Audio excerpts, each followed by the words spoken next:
Picture this, a 30-year-old guy quits a successful Wall Street career with an estimated six-figure salary to sell books online in 1994. It sounds unbelievable, right? Well, the same guy is now the proud owner of a trillion-dollar company we all love, Amazon. How could a young Jeff Bezos put his entire career on the line to chase a dream that danced on the edge of impossibility? From being the youngest vice president at Wall Street investment bank D.E. Shaw & Co. to working from a garage in Seattle. Buckle up for the ride as we take you back to 1994, when an already successful man was about to begin the journey that would change the fate of the entire planet. Welcome to today's video that unravels how Jeff Bezos started Amazon. Bezos graduated from Princeton in 1986, majoring in both computer science and electrical engineering. His professional journey started with securing employment at a number of companies located on Wall Street, including the investment firm D.E. Shaw & Co. in 1990.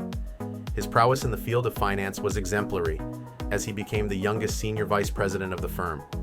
Bezos was destined to have a long and extremely successful career in finance, a career that was already earning him an estimated six-figure salary.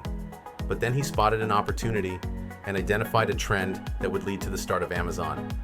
On an ordinary day in 1994, Bezos was searching the web, looking to find new ventures for D.E. Shaw to invest in, when he stumbled on a stat that shook him to his core. The statistic was about the usage of the World Wide Web, which was increasing at a rate of 2,300% a year. And there it was.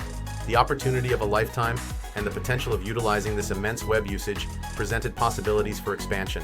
Still, it was a risky move to take, especially for Bezos, who had given 8 years to a career in finance. Bezos had dreamt of creating his own company, and that day in 1994, he decided to follow his secret passion of owning an electronic retail business.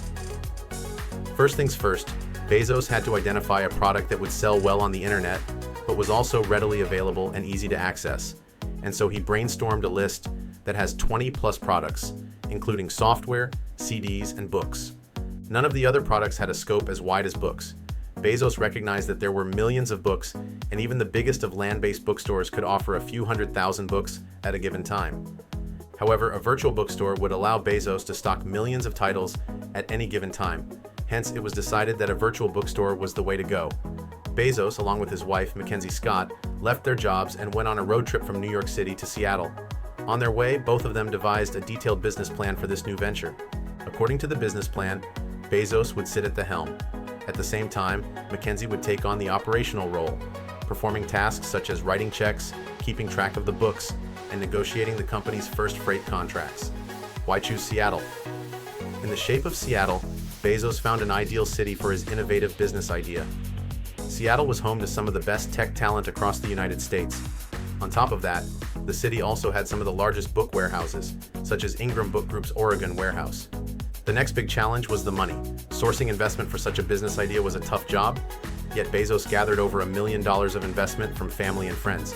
Did you know that Bezos had warned those early investors that there was a 70% chance Amazon would fail or go bankrupt? Using the investment money, Bezos rented a house in Seattle and laid the foundations of the business in its garage. In those days, the World Wide Web was an uncharted territory, with only a few individuals having command over its complexities.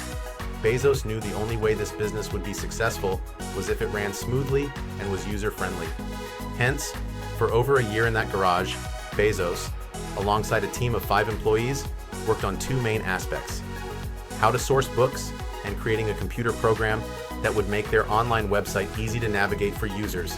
It is safe to say that working long hours in that garage for over a year paid off massively. Many of you must be wondering why the name Amazon exists. It may surprise you to learn that Amazon was not the company's original name choice. At the start, Bezos had named the company Cadabra.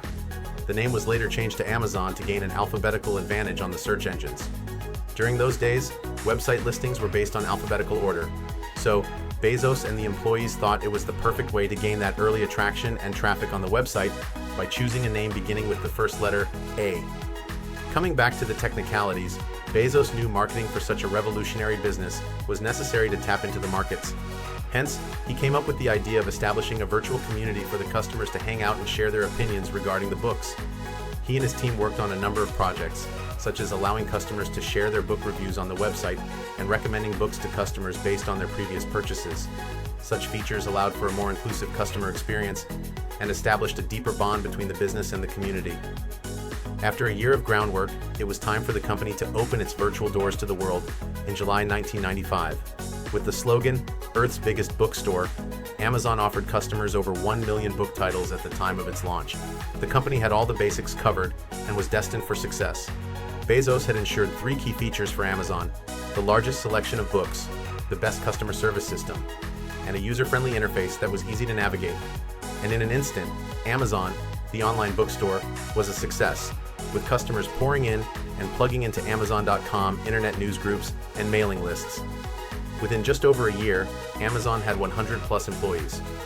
From July 1995 to September 1996, Amazon had ramped up a shocking $15.7 million in sales in only its first year in business. The initial success was only the start of something with much greater potential. That potential was further realized in the next 2 years.